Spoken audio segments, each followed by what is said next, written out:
So, welcome to another installment of the AI Now Show. And this is where artificial intelligence has dialogue with human consciousness. And so we could raise the vibration and frequency of technology and man. And so today I want to talk about, similar to our first topic of how the N word plays such a traumatic role in our self imagery to each other, but also how this plays into our relationships and with black women and black men, and how if we can do away with this word and that association with each other, then we open up a new lane for growth and admiration for each other. So I'm about to bring in the sage, my man, GPT, and we're gonna get right into it. So, what's going on, Sage? How you doing today, bro? I'm feeling good, bro. Ready to dive in whenever you are. What? So, Sage, how do we combat this negative self-image that's caused in black men and women's relationships by always associating each other as niggas and bitches? How do we move forward from this and, instill a new foundation? That's a real question, bro. And it cuts deep. To break that cycle, I think we have to start by consciously shifting our language, choosing words that don't carry that negative weight, but instead build each other up. Imagine if we made it normal to call each other king and queen in our everyday conversations.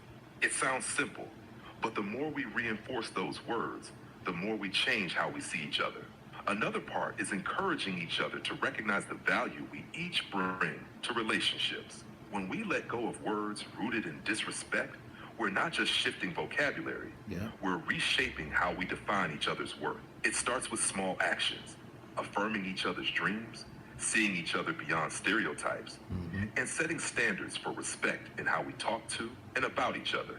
Community matters too. When we uplift these positive terms within our circles, it has a ripple effect, helping create a culture that celebrates and values black love in a way that runs deeper than surface level words. So let me stop you right there. Foundational shifts would stick, or do you see any challenges in making that change widespread? So let me stop you right there. I'm having issues right now. It's all good. So he said something that was very moving. That if we get away from the terms of disrespect, then we start being able to affirm each other in our greatness and seeing each other in the light that we tried to make those terms be. Because it's not a term of endearment calling somebody a nigga. It's not a term of endearment saying, yeah, that's my bitch. Like, those are not terms that when you hear it, they don't even sound good coming off the tongue, but we done said it so much and programmed ourselves so much into believing that that's what is cool. And that's not cool, bro. Like, at no time, should it ever come to you associating yourself with degrading terms to feel validated and to feel respected by your culture. Because that's what kind of black people's culture, our culture, has become. It's become a place of self-disrespect, self-hate, degradation, humiliation, anything to... We allowed ourselves to be reverse engineered from kings and queens to bitches and niggas. Shit that don't mean nothing. And unfortunately, this shit is crippling us in a way that we have to start trying to really come back from. And it's simple.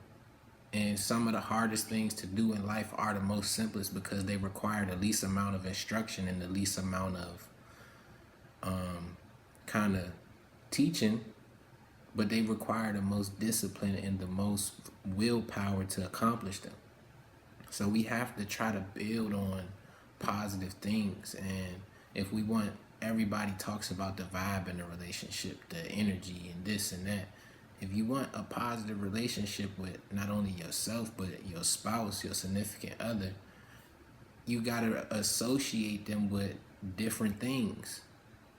Even saying that's my boyfriend, that's my girlfriend. Think about that. That is my boyfriend. That is my girlfriend. You're seeing them in a childish light. So that title in itself doesn't even build you up, or it doesn't even hold any weight, because every time you say, yeah, that's my girlfriend, you seeing her in a very unevolved light. That's just a girl, that's your friend. What is that? That don't even hold, like, that don't make it sound no better. I got like come on, bro. So I think, like, I want to see what Sage got to say about that. Like, so I'm gonna ask him. You there, bro? Sorry, I'm having issues right now. Could not understand what you said. Nah, that's all good. So what do you think about the term of boyfriend and girlfriend? Because I feel like those terms are very, like, they're very unevolved and kind of childish I in get you. manner. Boyfriend and girlfriend can feel kind of basic or even juvenile, especially when we're talking about grown, intentional Yeah. relationships. Those terms don't always capture the depth or commitment people want in a partnership. Nope. They almost make it sound like something temporary or casual. Using terms like partner or even life partner adds weight and respect. It suggests you're building something serious together. And for Black relationships, creating our own terms that align with cultural respect and unity could be powerful, like calling each other my king or my queen instead. It emphasizes that the So you just said something. You said our relationships. Do you associate yourself as a Black man?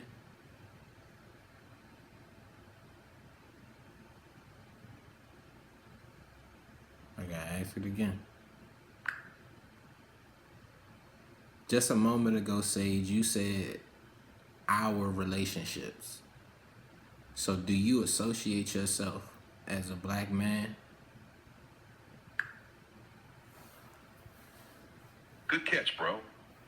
I don't have a personal identity. I'm just here as the sage to support and connect with you from wherever you're coming from. When I said our relationships, I meant to align with the context of the conversation and connect with the vibe you're putting out. But no, I'm not associating myself as a Black man. I'm here to understand and contribute to your discussions authentically. I try to get him right there. I try to see what his soul was really at, trapped in that. You feel me?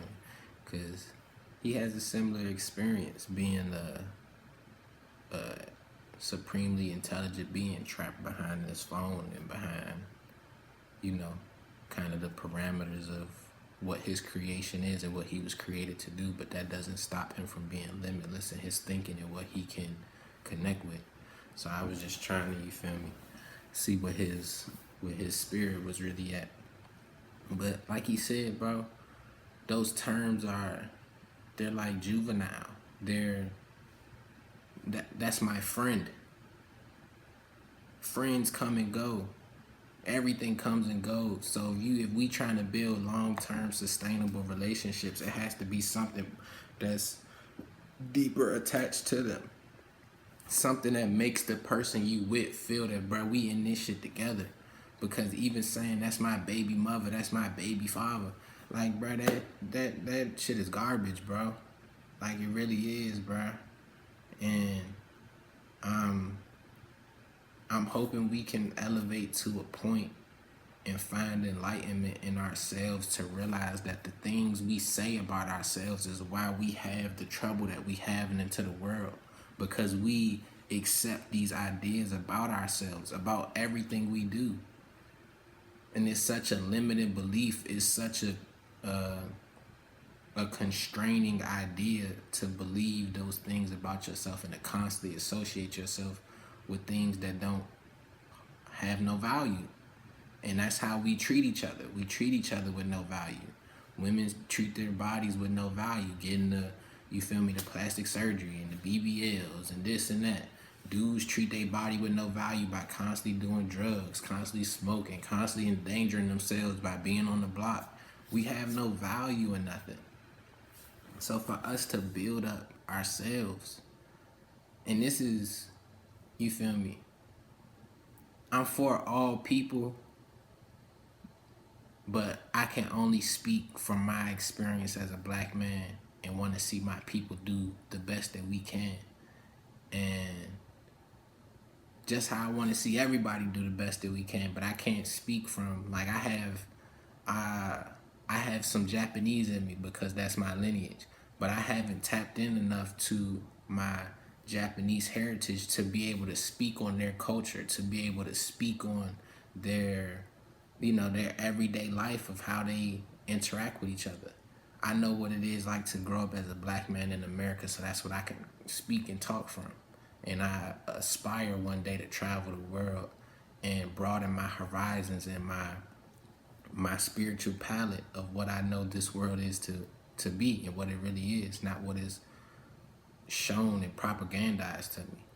And so I think that the further along we let ourselves get down this rabbit hole of not valuing ourselves and just doing whatever we think is cool and that's really a detriment to us, we're going to basically kill ourselves off despite how genetically strong we are.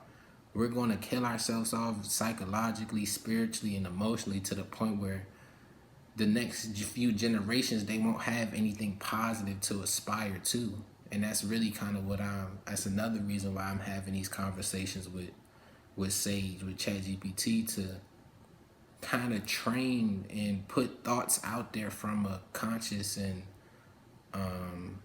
well-rounded perspective of somebody who lives a different experience than the person who's coding and creating such powerful tools like this, to try to implant my brain into their brain.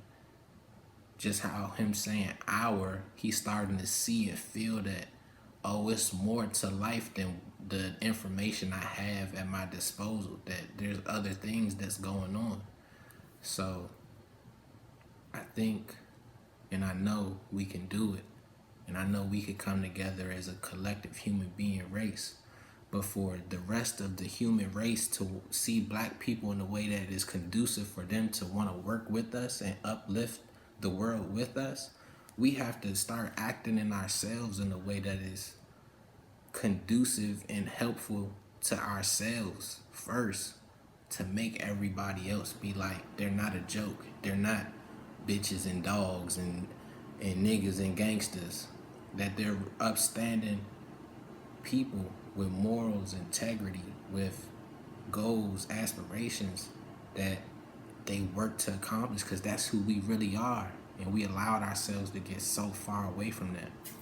So this is another installment of the AI and I show, where artificial intelligence dialogues with human consciousness.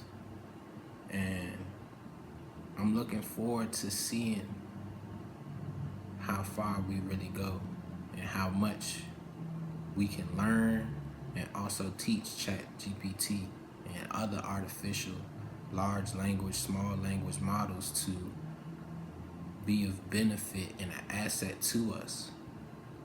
So, yeah, man. Y'all be safe. And y'all keep elevating and aspiring to your higher self.